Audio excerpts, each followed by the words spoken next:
शांति। आप सभी को चैत्र नवरात्रि नया वर्ष की ढेर सारी शुभकामनाएं। बधाई बधाई बधाई हो।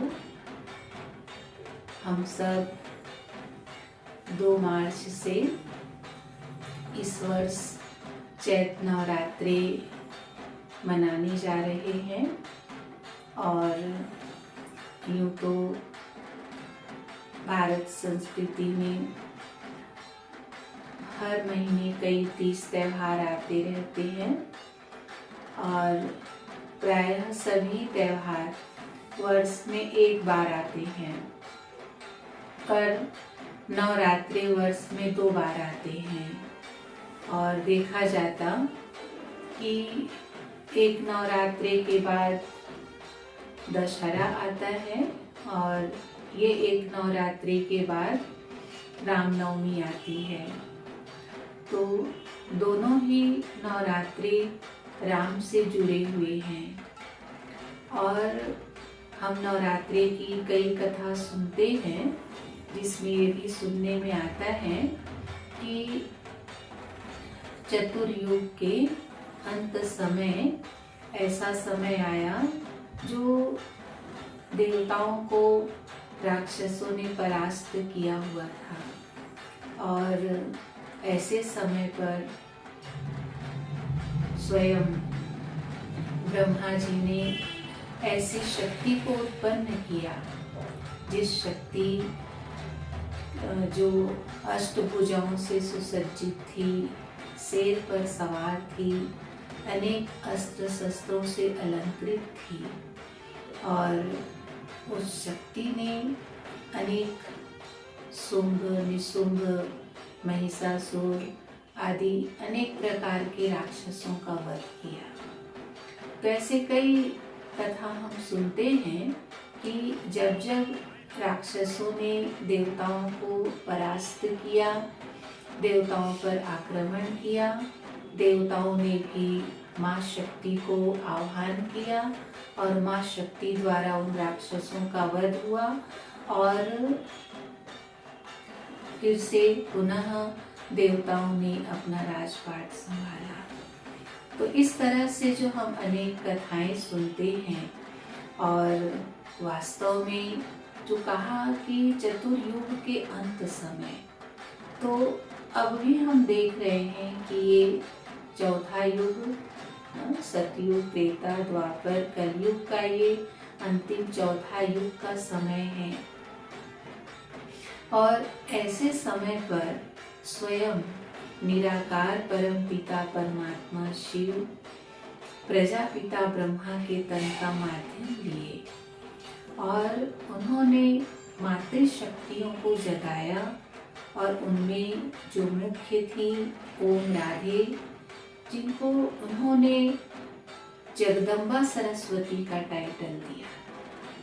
वो जगदम्बा सरस्वती कभी तो इस संसार में चैतन्य रूप में आए होंगे और अपना कर्तव्य किए होंगे, तो वही ओम राधे, जिनको स्वयं परम पिता परमात्मा शिव ने ब्रह्मा मुख द्वारा एक ब्रह्मा कुमारी रूप में, मुख वंशावली रूप में रचा और उनको टाइटल दिया जगदम्बा। और हमने उस जगदम्बा माँ में अनेक देवियों का गुण देखे।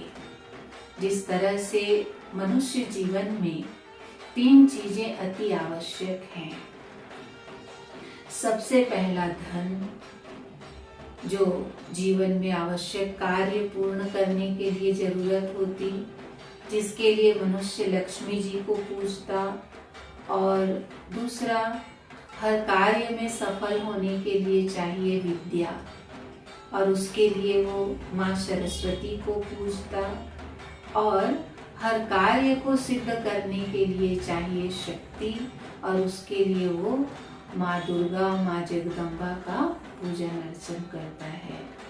तो ये 3 रूप तो क्या, लेकिन और भी माँ वैष्णवी, माँ उमा, माँ काली, माँ गायत्री ऐसे उनके जो 9 रूप गाए हुए हैं, इन 9 ही रूपों के हमने गुण, जिन चीजों को पाने के लिए हम अलग अलग रूपों में उनको नवरात्रि में पूजन करते हैं, लेकिन चैतन्य रूप में उस जगदम्बा माँ में हमने ये सारे गुण देखे।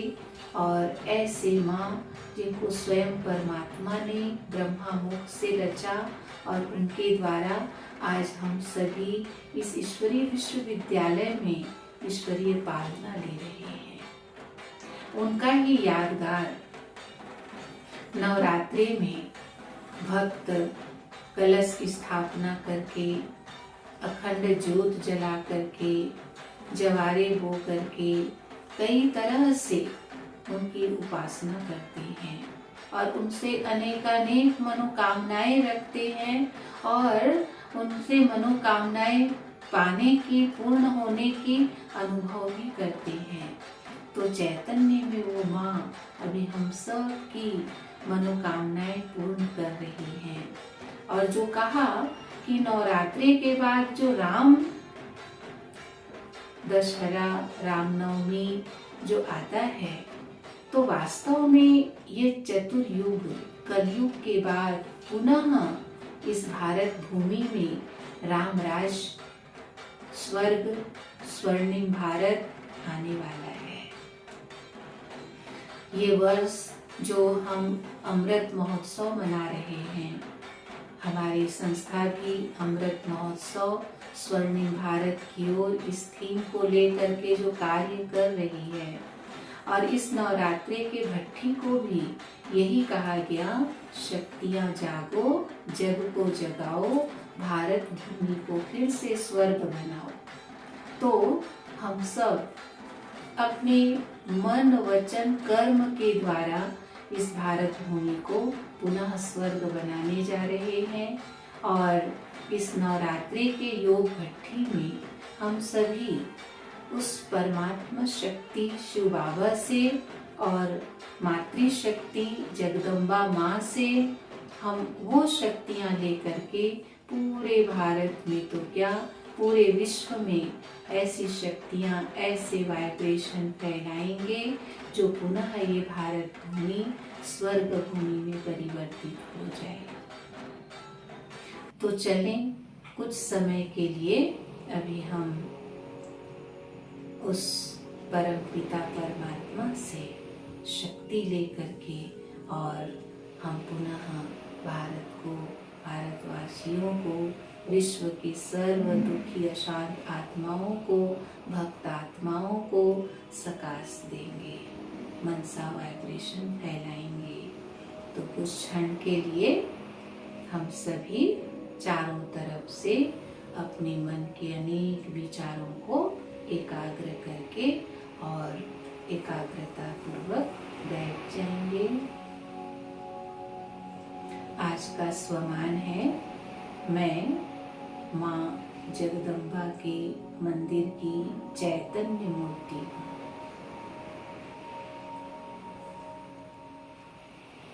ये पंच तत्वों का शरीर, जिस चैतन्य मंदिर में मैं दिव्य सितारा मस्तक रूपी आसन पर विराजमान हूँ।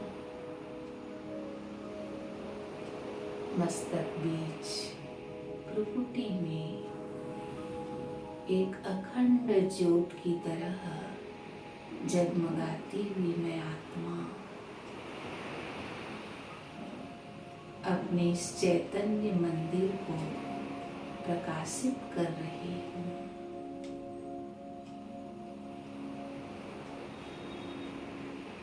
और मुझ आत्मा रूपी ज्योत से मेरे शरीर के हर कर्मेंद्रिय प्रकाशित हो रहे हैं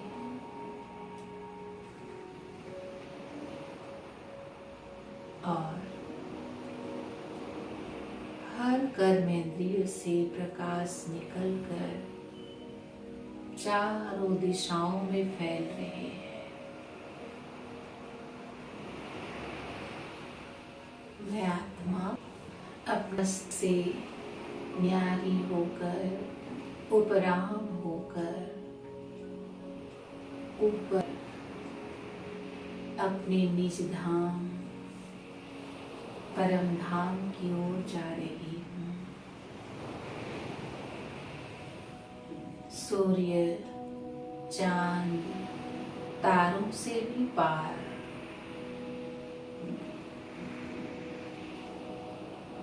आवाज की दुनिया से ऊपर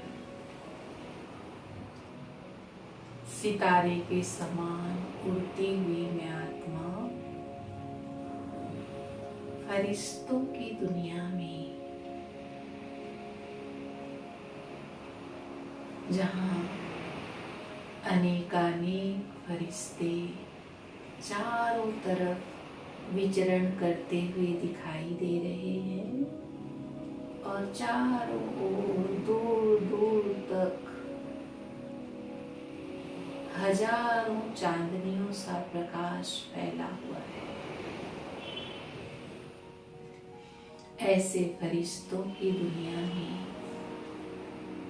फरिश्तों के बादशाह मीठा प्यारा ब्रह्मा बाबा और साथ में जगदम्बा माँ दोनों बाहें पसारे आह्वान करते हुए खड़े हैं। मैं फरिश्ता आराम से फरिश्तों की तरह चलते चलते मम्मा बाबा के करीब पहुंच गई।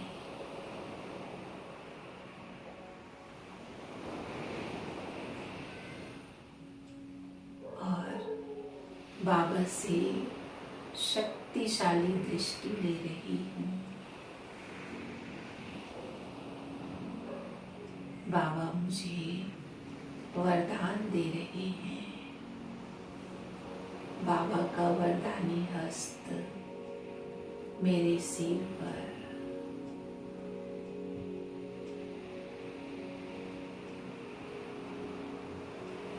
बाबा मुझे मम्मा की ओर इशारा करते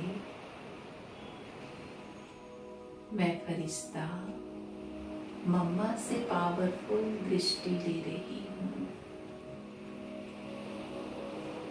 और मम्मा अपने अष्ट शक्तियों को मेरे अंदर आज भरते जा रहे हैं।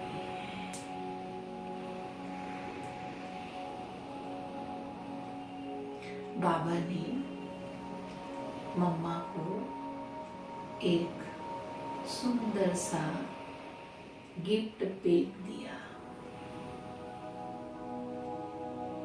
और मम्मा ने जब उसको खोला उसके अंदर माता रानी के सर्व श्रृंगार है। मम्मा ने एक एक करके सारे श्रृंगारों से मुझे अलंकृत किया। मुकुट, बिंदी, बिंदिया, कानों में कुंडल, हाथों में कंगन और अनेक अस्त्र शस्त्रों से त्रिशूल, तलवार, अनेक अस्त्रों शस्त्रों से मुझे सुसज्जित किया। और मम्मा बाबा दोनों मिलकर मुझे कह रहे हैं, आप मास्टर माँ जगदम्बा स्वरूप हो और अब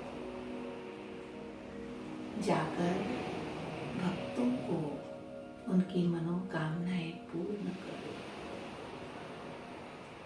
मैं जगदम्बा स्वरूप में ही उस फरिश्तों के लोक से वापस साकार मनुष्य लोक में आ गई और मम्मा के जगदम्बा के मंदिर में जड़ मूर्ति के स्थान पर विराजमान हो गई।